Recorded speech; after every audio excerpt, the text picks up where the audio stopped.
Donc, chers maîtres et chers collègues, je tiens tout d'abord à vous remercier pour l'intérêt que vous avez porté à mon travail. Et c'est avec un grand honneur que je vais vous présenter un résumé de mon travail intitulé L'hyalynose segmentaire et focale, dont on va rapporter l'expérience dans notre service de néphrologie pédiatrique. Donc, pour traiter la question, nous allons adopter le plan suivant. Après une brève introduction, passer en revue des patients et méthodes utilisées, exposer nos résultats, les discuter et on terminera par une conclusion. Donc, l'hyalynose segmentaire et focale est une lésion histopathologique glomérulaire à caractère segmentaire, ça veut dire affectant une seule partie du flocculus, et focale n'affectant que certains glomérules. C'est une maladie rénale sévère dont la physiopathologie est complexe.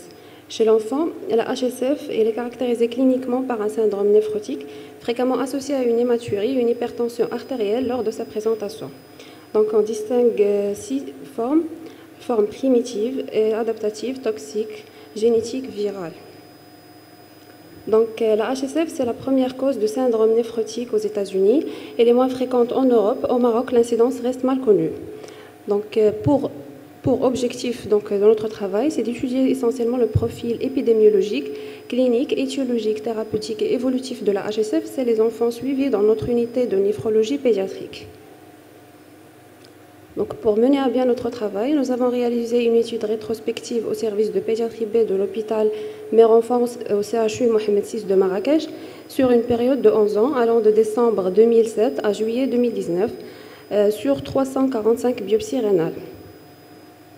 Donc, les données étudiées sont les suivantes. Donc, le sexe, l'âge, l'ethnie, la consanguinité, les antécédents personnels de nos malades, poids de naissance, cardiopathie, un reflux vésico-urétéral, une drépanocytose, prise de médicaments néphrotoxiques, les antécédents familiaux de néphropathie ou bien d'insuffisance rénale chronique et les symptômes prédominants, essentiellement la pression artérielle, les données biologiques, créatinine, protéinurie de 24 heures et la réponse au traitement. Nos résultats étaient comme suivant. Donc, sur 345 biopsies rénales réalisées, 17 cas d'HSF qui ont été identifiés, donc soit un taux de 4,9%. L'âge moyen de nos malades était de 9 ans, avec une prédominance masculine, un sexe ratio de 1,83. Donc, comme signe clinique, le syndrome œdémateux était le symptôme révélateur chez tous les patients.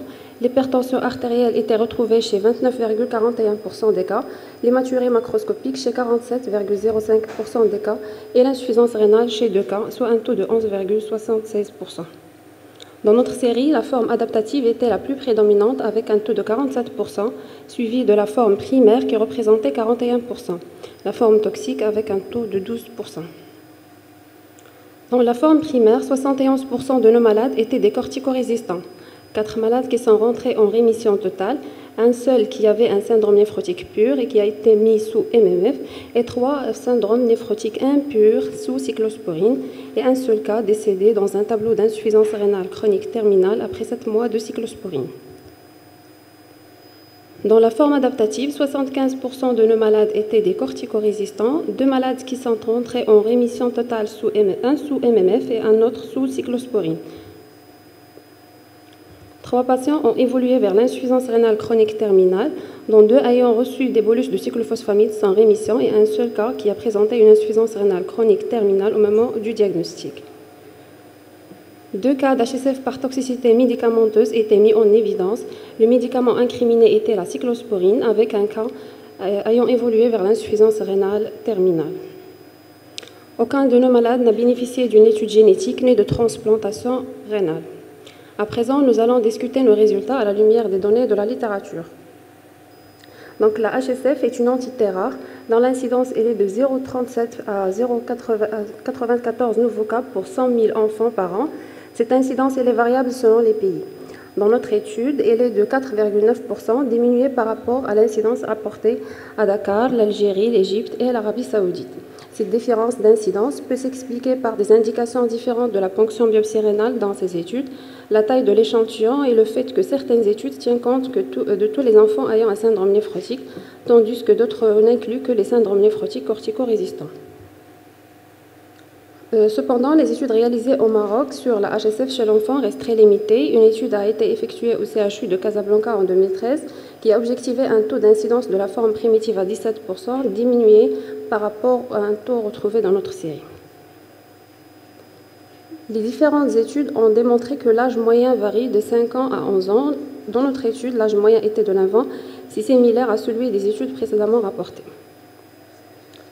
La prédominance masculine rapportée par la plupart des études a été trouvée dans notre étude également, ainsi que les caractéristiques cliniques de nos patients sont comparables à celles rapportées dans la littérature.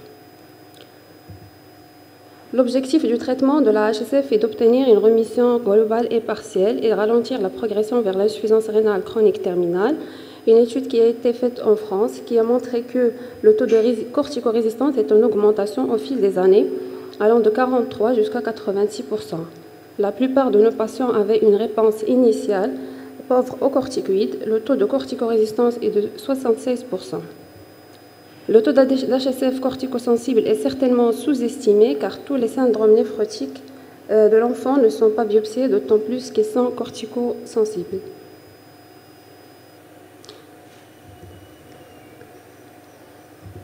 L'utilisation d'un traitement immunosuppresseur en association avec les corticoïdes est souvent nécessaire dans la HSF de l'enfant. Dans notre étude, la cyclosporine représente l'immunosuppresseur de choix, surtout dans la forme primaire.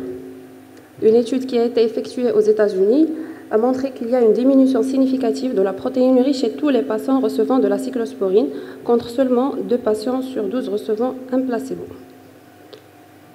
Une étude qui a été réalisée en Croatie ainsi que celle effectuée au CHU de Casablanca ont montré qu'il y a une rémission satisfaisante sous cyclosporine avec une meilleure réponse observée chez les patients sensibles aux corticostéroïdes.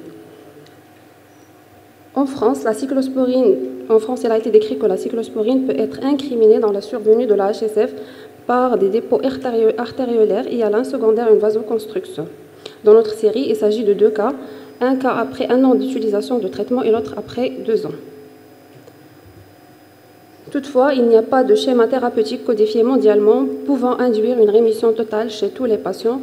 De nouveaux protocoles thérapeutiques s'avèrent nécessaires pour améliorer le pronostic des enfants ayant une HSF primitive. Donc, l'HSF de l'enfant reste majoritairement adaptative, elle répond mal aux immunosuppresseurs, son pronostic reste péjoratif, ce qui incite à mettre en œuvre des guidelines pour son traitement et la prévention de son évolution vers une insuffisance rénale chronique terminale.